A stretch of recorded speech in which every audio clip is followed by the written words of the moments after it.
Choking, but hey, come on. We have Sheon, who's a medical doctor and health innovator who focuses on user experience design as a centered approach. Now, he holds a medical degree from the College of Medicine, University of Lagos. Now, he's here to talk to us about that video we just saw. Wonderful. What was that video, first of all? Okay, so that's just a demonstration for to relieve someone from choking. Yeah. A demonstration to relieve someone from choking. Yeah. Okay, so what are the common causes of choking? First of all, maybe let's start with that. How and why do people choke? Because I think that some people, maybe they'll cough a bit or something, and what's a choke in the first place? Okay, so a choke is when a foreign object obstructs the airway passage. So what that means is that our mouth, right, has the esophagus where food enters, and then has the airway where we breathe in and breathe out, right? So if there's a foreign object that goes through the esophagus, like food, that's normal. But there are some times when, peradventure, the food or the foreign object gets into the airway passage and obstructs us from breathing.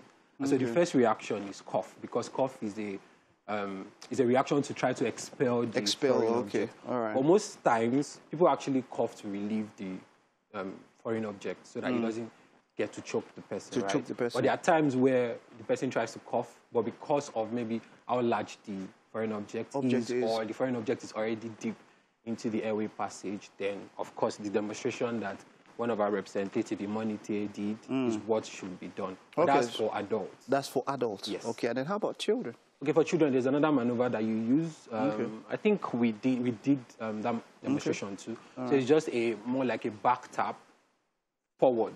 And so a child or an infant, you lay them on their back, or you want keep them standing straight up? You want to lay at their stomach, on the belly, and then you do the back tap forward, right? Forward. Yeah, the head looking away from the body.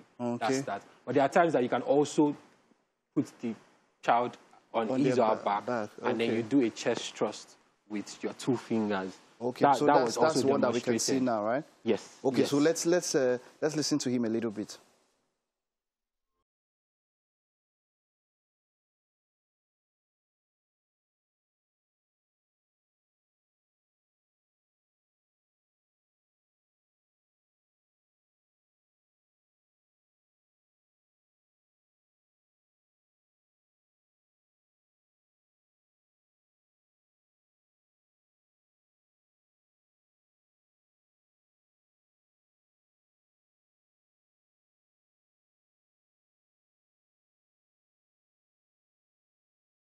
For kids, there's a present danger with them because I know a lot of kids, whenever they see something, the first impulse they have is to want to swallow, to put in their mouth or to taste and all of that. Yeah.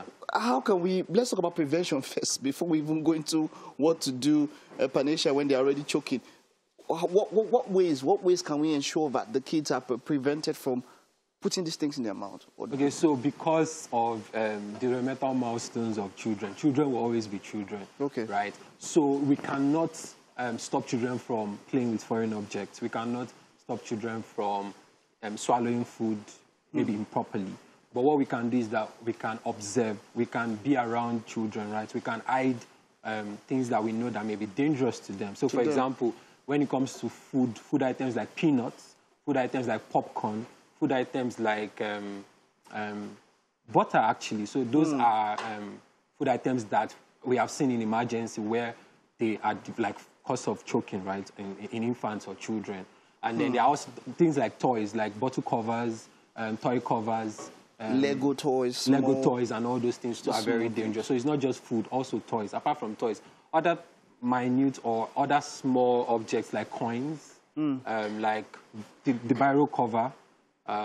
You would observe that I think there's a biro cover that has like an opening just because they realize that children can actually swallow that. So when that is swallowed, because of that opening, there's still a little bit of passage of airway.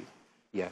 Yeah, that's why there are some covers that have openings. Yeah, just because of that. Quite interesting. Yeah. All right, so if this is not treated as soon as possible, what are the after effects? Okay, so of course the first response that I mentioned is cough. Now when you cough and it doesn't go out, whether a child, an infant, or an adult, the next thing you want to do is the maneuvers that has been shown.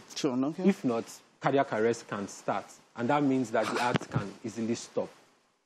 From 0 to 100, Yes. just once like that. Yes. This from swallow to heart. Yes. When you mentioned cardiac, I wasn't expecting that. Yes. I was expecting something that would maybe do with digestive system or something like that. So because the respiration ceases, right? So respiration stops. Okay, Thereby now I also understand. stopping the heart Okay. from functioning. Oh, wow. Yeah. So how, this is something that everybody maybe we should probably have, should probably get to know how to deal with this kind of things in such situations. Yeah. So one of our mantra or one of our belief is that everybody, whether family-oriented or school-oriented organization, should at least know how to do the basic life support maneuvers and procedures, because you never know when you will need it. All right, thank you very much. Is there any way we can get this on social media? Is there any way we can see this kind of demonstrations on social media, maybe your pages or somewhere? Yeah, so we post some on our Instagram handle, on our Twitter. Our Instagram handle is, I think that will be posted, eResponse Africa. All right. We also have partnership with some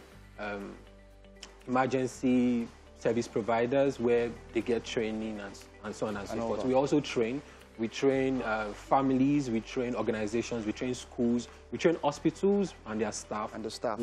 Because our belief is that everybody should at least be able to carry out basic life support, because you never know when it could happen. Thank you very much. Yeah. This was quite, insightful and helpful. All right, that's it. And we'll just take this short time out now. Don't go anywhere. We'll be back